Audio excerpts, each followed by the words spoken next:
Bhim army के प्रमुख आज़ाद समाज पार्टी के चीफ चंद्रशेखर आज़ाद आज पहुंचे हैं बेलडा प्रकरण में।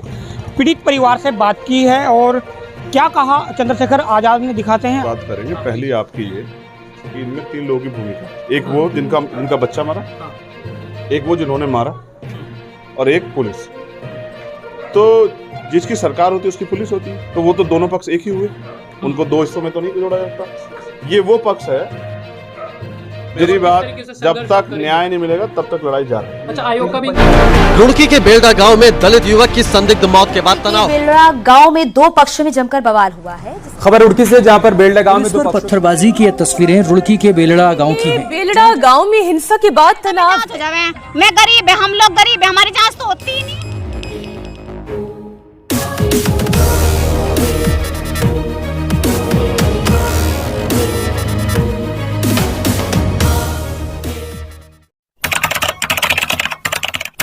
देखो, जो परिवार ने मुझे बताया, उनके पिता द्वारा, उनकी माँ द्वारा, और जिस तरह से उन्होंने बताया घटना को, मैं समझता हूँ कि ये एक्सीडेंट नहीं है, ये सोची समझी हत्या है और इसकी जांच होनी चाहिए।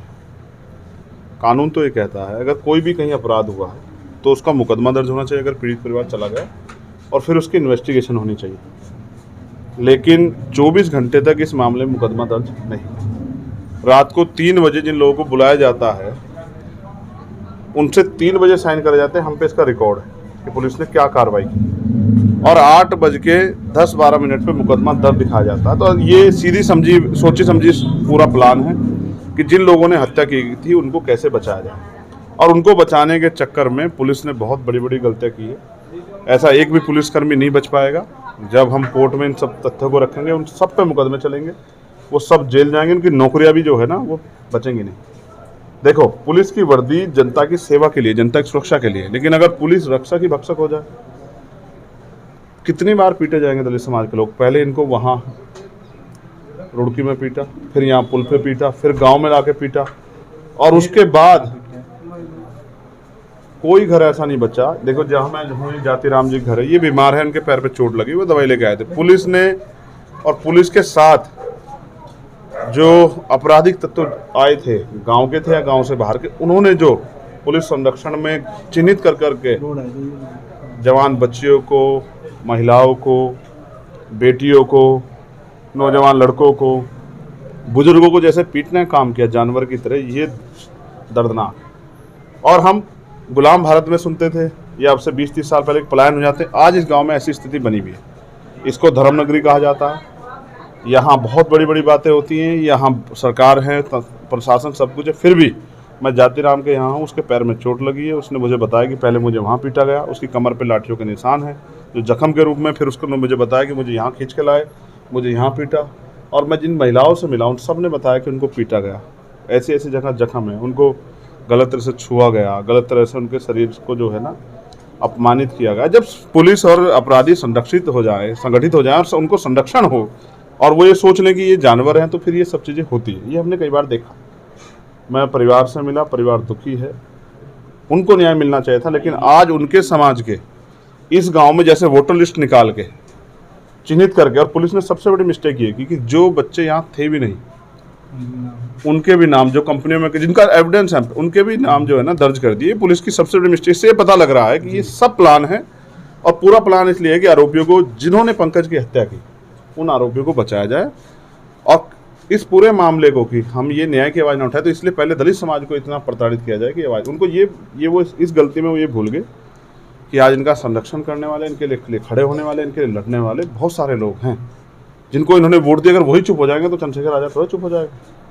हम यहाँ हैं और हम इस लड़ाई को तब तक लड़ेंगे जब तक पंकज के परिवार को न्याय नहीं मिलता। इन्होंने हमारी बहनों माओं पे घर में उसके लाठी चलाई, चाहे वो पुलिस के लोग हों या यहाँ के लोकल लोग हों, उनको उनके खिलाफ कार्रवाई नहीं होती। जो अधिकारी कर्मचारी इनमें घूस लेके इन्वॉल्व थे, जिनका रोल जो है एजेंट से भी बुरा था, उन पर कार्रवाई नहीं होती। जो निर्दोष लोग जिन पर झूठे मुकदमे लगा, मैं दोषी की पैरवी नहीं करूंगा। अगर आप पे एविडेंस है तो हमें दिखाइए, हम खुद देंगे दोषी को। लेकिन अगर आप निर्दोष बच्चों को जेल डालने का काम करोगे तो आप ये याद रखना कि अभी हम लोग जिंदा हैं और कानून के खिलाफ किसी को जाने देंगे, चाहे पुलिस हो, सरकार। अब मैं गांव के लोगों से मिल रहा हूं जिनको चोट लगी, पुलिस ने गोली चलाई, ऐसा क्या हो गया था यहाँ की पुलिस को गोली चलानी पड़ गई? हत्या तो हमारे बच्चे की हुई, हम पे ही गोली चलाओगे? एसएसपी महोदय कहते हैं कि लॉ एंड ऑर्डर मेंटेन करने के लिए गोलियों से मेंटेन करोगे? कहाँ का अधिकारी है वो? देखिए ये ऐसे क्या वजह रहेगी, ये गोलियों से मेंटेन करेंगे लॉ एंड ऑर्डर? तो इनको सरेआम खड़े होकर गोली मार दो। ये गुलाम भारत है, ये आजाद भारत है। और कौन है वो गोली चलाने वाला? क्या जनता गोली चला रही थी विपक्ष में? क्यों चली गोली?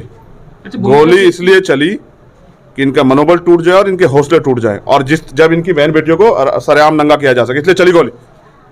अधिकारी ये भूल गए कि वो भी इसी सिस्टम का पार्ट है। कल तक सरकारें बदलेंगे, यही नहीं रहेंगे अधिकारी, भाग जाएं कहीं। तो मैं समझता हूं ये पूरा नंगा नाच इसलिए हुआ कि अपराधियों को संरक्षण दिया जा सके। मैं अभी जाके लोगों की बात सुन के अधिकारियों से मिलूंगा। अगर उन्होंने उचित आश्वासन नहीं दिया और आश्वासन के दिनों में जो आश्वासन का समय तय होगा उसमें उन्होंने उचित कार्रवाई नहीं करी, फिर इस समाज के साथ जो अन्याय हुआ उसके आक्रोश का सामना सरकार को और पुलिस को करना पड़ेगा। इस पूरे मामले में किसकी भूमिका आपको संदिग्ध दिख रही है? क्योंकि तीन पक्ष है, एक तरफ पुलिस है, एक तरफ वो है जिनका बेटा गया है, और एक तरफ वो है जिनके साथ संघर्ष है। किसकी भूमिका संदिग्ध है? और दूसरा मेरा इसी में आप इंक्लूड कर दीजिएगा, क्या आपका संगठन इसमें इन्वॉल्व है? क्योंकि बहुत सारे पेपर्स ने भीम आर्मी का नाम इसमें लिया है और लिखा है। क्या आपका संगठन इन्वॉल्व था? बिल्कुल, दो चीजों पे बात करेंगे। पहली आपकी ये कि इनमें तीन लोगों की भूमिका, एक वो जिनका बच्चा मरा, एक वो जिन्होंने मारा, और एक पुलिस। तो जिसकी सरकार होती है उसकी पुलिस होती है, तो वो तो दोनों पक्ष एक ही हुए, उनको दो हिस्सों में तो नहीं जोड़ा जाता। ये वो पक्ष है जो सुबह मेहनत मजदूरी करने के लिए आता, जब शाम में इनके घर आती। आप आंकड़ा चेक करा लो, कितने लोग प्राइवेट रोजगार, कितने सरकारी पे। तो ये झगड़ा करने की नीयत से तो नहीं जाए। जिनका बच्चा चला गया वो किससे झगड़ा करेंगे? देखो, इसको और करीब से समझो। एक तरफ पुलिस और अपराधी हैं, एक तरफ ये पीड़ित लोग। ये पहले सवाल का जवाब। दूसरे सवाल के तौर पे, जवाब के तौर पे, बच्चे की डेथ रात में 11 बजे हुई, पूरी रात शांति रही, इन्होंने कोई कार्रवाई के लिए वो नहीं की। सुबह जब इनको महसूस हुआ, इनको जानकारी मिली कि उसके साथ इस तरह की दुर्घटना हुई, जिसमें यह भी बताया गया मुझे यहाँ के लोगों द्वारा कि यहाँ के कुछ लोग उसकी जानकारी करने भी गए जहाँ वो काम करता था, और बहुत सारी चीज़ तथ्य के रूप में रखी गई। उसके बाद इन्होंने सुबह FIR की मांग की। पुलिस का पहला फर्ज था कि वो FIR दर्ज करते, फिर उसकी इन्वेस्टिगेशन करते, लेकिन FIR ना दर्ज करके पूरे मामले को एक्सीडेंटल बता देना, लोगों में आक्रोश पैदा करना, ये सब एक षड्यंत्र था। और चाहे वो हमारे संगठन का है या नहीं है, कोई फर्क नहीं पड़ता, लेकिन वो लोग वहाँ झगड़े की नीयत से तो नहीं गए थे। अगर झगड़े की नीयत से जाते तो यहाँ करते जिन्होंने मारा। एक सेकंड सुनो, मैं वकील हूँ, तो हमें तथ्यों पे बात करनी चाहिए। पुलिस ने तो नहीं मारा था, तो पुलिस से तो नहीं लड़ते। वो वहां गए, पोस्टमार्टम रिपोर्ट का इंतजार कर, शाम तक तो कोई विरोध नहीं हुआ, लेकिन जैसे ही पोस्टमार्टम हुआ पुलिस ने जबरन जो है जोड़ लगाने शुरू की, लाठियां घुमा कि उसको डेड बॉडी को लेकर चलो। ये पूरा इसलिए बनाया गया, ये पूरा एक गेम है कि जिससे इन लोगों के जरिए इस परिवार को न्याय से रोका जाए। ये कोई भी हो, मैं ये कह रहा हूं, मैंने आपसे कहा आपके बीच के बात के बीच में, अगर पुलिस के पास पुख्ता सबूत हैं तो चाहे वो किसी संगठन का उसके खिलाफ कार्रवाई करे, हम पुलिस के साथ रहेंगे। लेकिन अगर पुलिस ये सोचती है कि हमारे आपसी मनमुटाव में वो इस समाज को दबाने का काम करेगी या समाज को डरा देगी, तो ये गलतफहमी पुलिस और सरकार अपनी दिमाग से निकाले। हम एक हैं। अगर किसी के साथ भी अन्याय होगा, मैं दोषी का समर्थन कभी नहीं करूंगा, लेकिन किसी निर्दोष के साथ अन्याय हो तो याद रखना, हमने पहले भी यहाँ इनकलाब किए हैं, पहले भी संवैधानिक रूप से लड़ाई लड़ी और आगे भी लड़ेंगे। अगर प्रशासन और पुलिस द्वारा गलत कार्य का समर्थन किया गया, उन्होंने हमारी बात नहीं मानी, तो फिर हम अपने तरीके से इस आंदोलन को आगे बढ़ाएंगे और तब तक लड़ाई जाएगी जब तक उन परिवार को न्याय नहीं मिलता। अच्छा, एक सवाल और सर, भीम आर्मी क्या डिप्लोमेसी में फेल हुई? क्योंकि ऐसे मामले पहले भी हुए हैं, तो कूटनीतिक तरीके से ऐसे मामले सॉल्व हुए हैं, तो इस मामले में इतना फेल नहीं हुई है, फेल नहीं। ये मामला पुलिस को सॉल्व करना था। देखो, आपके साथ कोई अपराध है, मैं पुलिस हूँ, आप मेरे पास है, मेरा काम है मैं आपको संतुष्ट करूँ, यही है ना। पुलिस किस लिए, तनख्वाह किस लिए मिलती है? वो किसकी सुरक्षा के लिए? अपराधियों के संरक्षण के लिए, कमजोरों की मदद के लिए। कागजी कार्रवाई उनकी करनी क्यों नहीं की उन्होंने? क्यों देर बरती? किसका दबाव था? तो मैं समझता हूँ क्योंकि महक सिंह उस दिन यहाँ नहीं थे, हमें ये जानना था। हमारी नेशनल कोर कमेटी की मीटिंग थी, बहुत सारे डिसीजन होने थे, महक सिंह हमारे साथ थे दिल्ली में। अगर महक सिंह यहाँ होते तो शायद ऐसी घटना नहीं होती, क्योंकि वो बहुत सामंजस्य बिठाते हैं और वो पुलिस पे भी दबाव बना के उनको न्याय दिलाने का काम करते हैं। लेकिन महक सिंह की गैर मौजूदगी में ये सारा इसलिए हो गया, गैर जिम्मेदार लोगों के हाथ में नेतृत्व था और वो पुलिस की चालों को नहीं समझ पाए। बस अच्छा, मेरा आखिरी सवाल सर, आप लोगों की लड़ाई, आप मेरी बात, तरीके से जब संघर्ष तक करेंगे। न्याय नहीं मिलेगा तब तक लड़ाई जा रही है। अच्छा, आयोग का भी इन्वॉल्वमेंट है सर इसमें, आयोग का भी इन्वॉल्व हो गया है। सबकी आंख खुली होगी, मेरे घोषणा के बाद सबकी आंख खुली होगी, जिनकी नहीं खुली उनके भी खुल यहाँ जाएगी। के विधायकों को क्या कहूँगा जो जीत कर गए हैं? नहीं, मैं उनको कुछ, मुझे उनसे कोई उम्मीद ही नहीं, मैं उनसे क्या कहूँ।